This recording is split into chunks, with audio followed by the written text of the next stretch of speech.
13 বছর বয়সী একজন কিশোরীকে গণধর্ষণের পর হত্যা করা হয় এবং রিয়াজ সেখানে প্রকাশ্যেই হত্যা করে তাকে।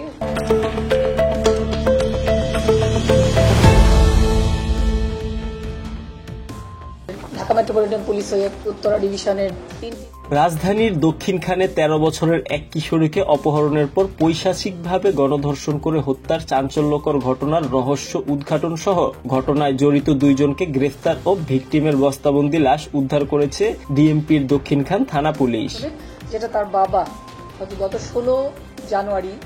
মামলাটি তদন্তকালে কিশোরীর মোবাইল নম্বরের সূত্র ধরে তথ্য ও প্রযুক্তির সহায়তায় গত 30 জানুয়ারি 2025 রবিন হোসেন ও রাব্বি মির্ধাকে গাজীপুরের শ্রীপুর থানা এলাকায় অভিযান পরিচালনা করে গ্রেফতার করে দক্ষিণখান থানা পুলিশ। পুলিশ রিমান্ডে গ্রেফতারকৃতদের উক্ত ঘটনার বিষয়ে ব্যাপক জিজ্ঞাসাবাদ করে প্রাপ্ত তথ্যের ভিত্তিতে গতকাল 2 ফেব্রুয়ারি সকাল 8:45 হাতিরঝিল এলাকার রাস্তার ঢাল হতে ওই কিশোরীর বস্তাবন্দি লাশ উদ্ধার করা হয়। অর্ধগলিত লাশ আমরা উদ্ধার করি এবং তাদের জবানবন্দিতে আসামিরা বলে ঘটনার দিন তারা ভিকটিমকে ফাঁদে ফেলে মোয়াখালীর একটি বাসায় নিয়ে যায়। এরপর তারা ভিকটিমের হাত, পা ও মুখ কাপড় দিয়ে বেঁধে 5 জনে মিলে ধর্ষণ করে। পৈশাচিকভাবে ধর্ষণের ফলে কিশোরীটি মারা গেলে লাশ গুম করার পরিকল্পনা করে রবিন ও রাব্বি। পরবর্তীতে তারা লাশটিকে বস্তাবন্দি করে ঘটনার দিন মধ্যরাতে মোয়াখালী থেকে রিকশায় করে হাতিরঝিলের রাস্তার ঢালে ফেলে দেয়। মামলার সুষ্ঠু তদন্ত অব্যাহত রয়েছে। গণধর্ষণ ও হত্যার ঘটনায় জড়িতদের অন্যান্যদের গ্রেফতারের অভিযান অব্যাহত রয়েছে। সম্পূর্ণ ঘটনাটা ব্যাখ্যা করে তার 5 জন মিলে কিভাবে তাকে ধর্ষণ করে অত্যন্ত পাশবিক নির্মমভাবে হত্যা করে। এদিকে রাজধানীর তুরাগে চাঞ্চল্যকর ফারদিন শাহরিয়ার শুভ হত্যা মামলার রহস্য উদ্ঘাটন সহ হত্যাকাণ্ডের সাথে জড়িত একজনকে গ্রেফতার করেছে ডিএমপির তুরাগ থানা পুলিশ। তুরাগ থানা সূত্রে জানা যায়, পূর্ব শত্রুতার জের ধরে গত 29 জানুয়ারি 2025 তারিখ বিকেলে তুরাগের রানাভোলা সিরাজ মার্কেটের সামনে ফারদিন শাহরিয়ার শুভকে নৃশংসভাবে ছুরিঘাত করে পালিয়ে যায় রিয়াজ। পরে গুরুতর আহত শুভকে উত্তরার একটি স্থানীয় হাসপাতালে নেওয়া হলে কর্তব্যরত চিকিৎসক তাকে মৃত ঘোষণা করেন।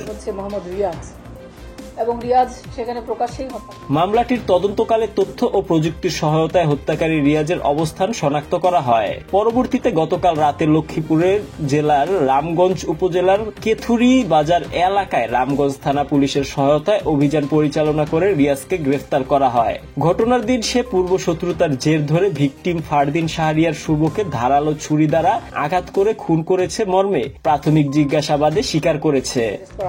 এবং সেখানে আমাদের যে মামুন এবং রাজধানীর তুরাগে ইতালিয়ান নাগরিকের ছিনতাই হওয়া পাসপোর্ট, মোবাইল ফোন, নগদ টাকা ও অন্যান্য মালামাল ছিনতাইয়ের ঘটনায় 12 ঘন্টার মধ্যে উদ্ধার সহ ঘটনায় জড়িত 2 পেশাদার ছিনতাইকারীকে গ্রেফতার করেছে ডিএমপির তুরাগ থানা পুলিশ।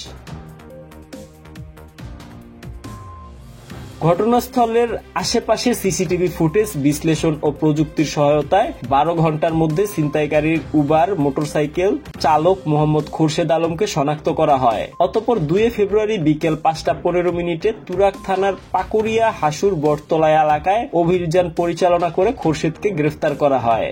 তাকে প্রথমে আঘাত করে এবং তাকে ভয়ভীতি দেখায় এবং তার যে ব্যবহৃত আইফোন মোবাইল 13 এবং তার সঙ্গে থাকা 5টি ক্রেডিট কার্ড, তার সঙ্গে 50 ইউরো এবং তার যত মালামাল আছে সমস্ত কিছুই তারা ছিনতাই করে নিয়ে যায়। তো আমরা স্থানীয় কাছ থেকে জানতে পারি, স্থানীয় লোকজনই তাকে পরামর্শ দেয় থানায় যাওয়ার জন্য।